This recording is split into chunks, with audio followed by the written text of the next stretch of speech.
My dear friends and my lovely babies, कैसे हैं आप सब। आई होप आप सभी बहुत अच्छी होंगे। आज की हमारी कहानी का टॉपिक है शिकारी और सारस की दोस्ती। आइए सुनते हैं ये मजेदार कहानी। एक बार की बात है, शाम के समय एक शिकारी जंगल में शिकार की तलाश में घूम रहा था। हे भगवान, कैसा जंगल है ये, एक भी शिकार हाथ नहीं लगा, यहाँ आना बेकार हो गया। अभी अचानक उसके सामने से एक शेर आता हुआ शिकारी को दिखाई पड़ा। अरे बाप रे, शेर ये कहाँ से आ गया। पूरा दिन एक तो कोई जानवर नहीं मिला और मिला भी तो शेर, ये तो मुझे खा ही जाएगा। शेर को देखकर शिकारी बहुत डर गया और थर-थर कांपने लगा और झाड़ियों के पीछे जाकर छुप गया। शेर धीरे धीरे शिकारी के पास आ रहा था और उसकी गंध से उसे ढूंढने की कोशिश कर रहा था। बेचारा शिकारी झाड़ियों के पीछे खड़ा होकर ईश्वर से यही दुआ कर रहा था कि कोई उसकी मदद के लिए आ जाए। अभी अचानक एक सारस वहां आया। वह उड़ता उड़ता एक पेड़ के पास आ गया और वहां शेर पहले से ही खड़ा था। अरे वाह, एक सारस, ऐसा कहते हुए शेर ने तेजी से सारस का पीछा किया और उसकी ओर भागा। लेकिन सारस बड़ा ही चालाक था और आज मस्ती के मूड में था।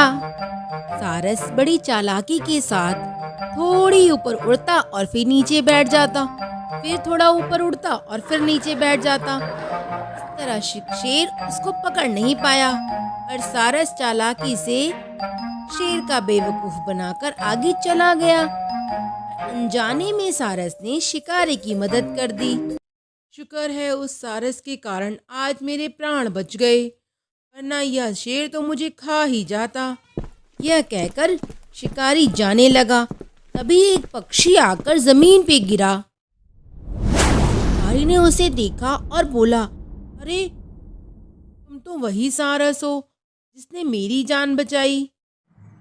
हाँ, मैं वही हूँ, पर क्या फायदा, शेर से तो मैं बच गया, पर तुम तो मुझे मार ही डालोगे। अरे नहीं नहीं, तुम मुझसे डरो मत। कुछ देर पहले अगर शेर तुम्हारे पीछे ना जाता तो वो मुझे ही अपना शिकार बनाता। जाने अनजाने तुमने मेरी जान बचाई है, इसलिए मैं तुम्हें नहीं मारूंगा। पर तुम ये बताओ कि तुम्हारे सर पर ये हीरा कैसा है और तुम्हारे पेट में ये लकड़ी कैसे लगी? अरे क्या बताऊँ, वही ना, उस शेर से मस्ती करने के चक्कर में मैं सूखे पेड़ से जाकर टकरा गया, तभी ये लकड़ी मेरे पेट में लग गई। और रही बात ही हीरे की, तो तुम्हें बता दूं मेरे भाई, इसमें मेरी जान बसी है। जब तक ये मेरे सर पर है मैं मर नहीं सकता, चाहे कितना भी घायल हो जाऊं। तभी तो इतना घायल होने पर भी जिंदा हूँ। अरे तुम चिंता मत करो, तुमने मेरी जान बचाई है, मैं तुम्हें इस दर्द से राहत दिलवा कर ही रहूंगा। यह कहकर शिकारी ने सारस के पेट से लकड़ी निकाली और फिर उसके पेट पर मरहम भी लगाया। यहाँ तक उसे अपने टेंट में रहने की जगह दी और 2 दिनों तक उसकी खूब सेवा की और इस प्रकार सारस बिल्कुल स्वस्थ हो गया।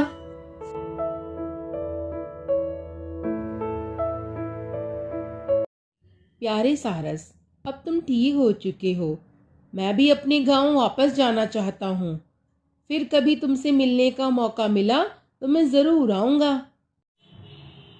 ठीक है शिकारी दोस्त, जब भी तुम्हारा मन हो मिलने आ जाना, और जब कभी भी तुम्हें मेरी ज़रूरत हो तो मुझे पुकारना, मैं तुरंत आ जाऊंगा।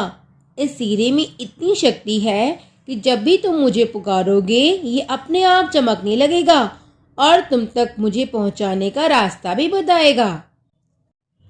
क्या कहा तुमने? मुझे यकीन तो नहीं हो रहा है, पर आजमाऊंगा ज़रूर। अच्छा, अब मैं चलता हूँ। ये कहकर शिकारी अपने गांव की ओर चला गया।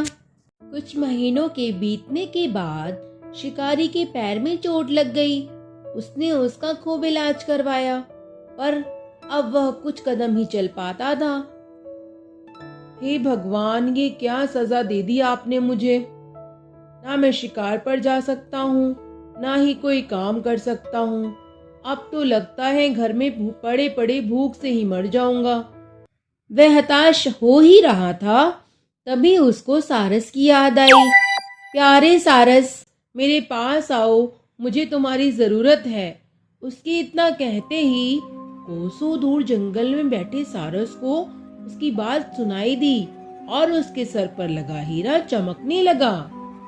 सारस को पता चल गया कि शिकारी उसे बुला रहा है। अरे, शिकारी दोस्त मुझे बुला रहा है, मुझे जाना होगा। ऐसा कहकर सारस उड़ चला और कुछ ही देर में शिकारी के घर पहुंच गया। अरे सारस दोस्त, तुम्हारी बात सच थी, तुम तो सच में आ गए। हाँ मेरे दोस्त, बताओ तुम्हें क्या परेशानी है। शिकारी ने सारस को अपनी सारी बातें बता दी और अपना सारा हाल सुनाया। मेरे दोस्त, मैं तुम्हारी बीमारी तो दूर नहीं कर सकता, पर तुम्हारे खाने की परेशानी को दूर जरूर कर सकता हूँ।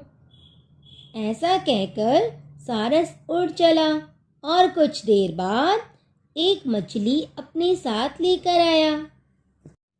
लो मेरे दोस्त, इस मछली को बनाओ और खूब मजे से खाओ। शिकारी इतना भूखा था कि उसने तुरंत मछली बनाई और मजे से खाने लगा। आहा, मजा ही आ गया। आज इतने दिनों बाद भरपेट भोजन किया है। आज का तो हो गया प्यारे सारस, अब आगे का क्या होगा। तुम फिक्र ना करो मेरे दोस्त, मैं रोज तुम्हारे लिए कुछ न कुछ खाने को ले आऊंगा। यह सुनकर शिकारी बहुत खुश हुआ और कई दिन गुजरे। सारस इसी तरह शिकारी के लिए कुछ न कुछ खाने को लाता रहा। कुछ दिनों के बाद शिकारी के छोटे भाई की चिट्ठी उसके पास आई। चिट्ठी में लिखा हुआ था, भैया मैं अब बहुत अमीर हो गया हूँ और शादी भी करने वाला हूँ। अगले महीने मेरी शादी है, आप मेरी शादी में ज़रूर आइएगा। शिकारी को अपने छोटे भाई की अमीर होने की बात पता चली तो वह आग बबूला हो गया। अरे, मैं यहाँ केवल खाने पे जिंदा हूँ और ये मेरा भाई अमीर हो गया है, और तो और छोटा होकर भी मुझसे पहले शादी करने वाला है। ये मुझसे बर्दाश्त नहीं होगा, अब तो मुझे भी अमीर बनना है। इतना कहकर वह चुप हो गया और सोचने लगा, अरे हाँ, सारस दोस्त के पास एक हीरा है। वो हीरा मुझे अमीर बना सकता है। सारस के सिर पे लगा हुआ हीरा कम से कम अरबों में बिकेगा। उसे बेचकर मैं बहुत अमीर बन जाऊंगा और मुझे कोई काम भी नहीं करना पड़ेगा।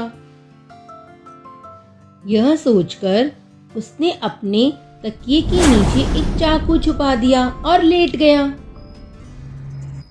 कुछ देर के बाद सारस उसके लिए मांस का टुकड़ा लेकर आया।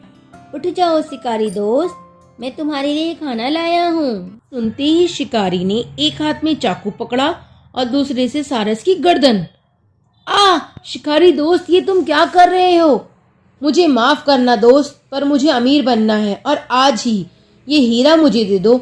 ऐसा कहकर शिकारी ने सारस की गर्दन फटाक से काट दी और उससे वो हीरा उखाड़ लिया। अब बनूंगा मैं अपने भाई से ज्यादा अमीर। वो ये क्या देखता है कि जैसे ही हीरा हाथ में आया वो गायब हो गया और मरा हुआ सारस बिल्कुल उसके जैसा दिखने वाला एक शिकारी बन गया। अरे, ये क्या हो गया? कौन हो तुम? यहाँ कैसे आए? और तुम मेरी तरह कैसे दिखते हो? ये क्या हो रहा है? कौन हो तुम? मैं भी तुम्हारी तरह एक शिकारी हूँ। एक बार मैंने एक ऋषि को तीर मार दिया था, उसने मुझे श्राप दिया था और मैं एक सारस बन गया। जब से ही ये हीरा मेरे सर पर है। उस ऋषि मुनि ने मुझसे कहा था, जब भी कोई लालची आदमी इस हीरे को पाने के लिए तुम्हें मारेगा तो यह श्राप उस पर चला जाएगा और तुम अपने रूप में वापस आ जाओगे। इसलिए मुझे मेरा रूप मिल गया और अब तुम सारस बन जाओगे और ये हीरा तुम्हारे सर पे आ जाएगा। जाओ मेरे दोस्त, जंगल की सैर कर आओ। इतना कहने के बाद शिकारी बना सारस हंसता रहा और बेचारा शिकारी सारस बन गया और स्वयं ही जंगल चला गया। तो बच्चों, कभी भी हमें लालच नहीं करना चाहिए, क्योंकि लालच का परिणाम हमेशा बुरा होता है। और दोस्तों, इस कहानी से हमें यह सीख भी मिलती है कि कभी भी अपने दोस्तों पर धोखा नहीं करना चाहिए। तो दोस्तों, अगर आपको हमारी कहानियाँ अच्छी लगती हैं तो प्लीज़ हमारे चैनल को लाइक करिए, शेयर करिए और सब्सक्राइब करिए। Thank you so much.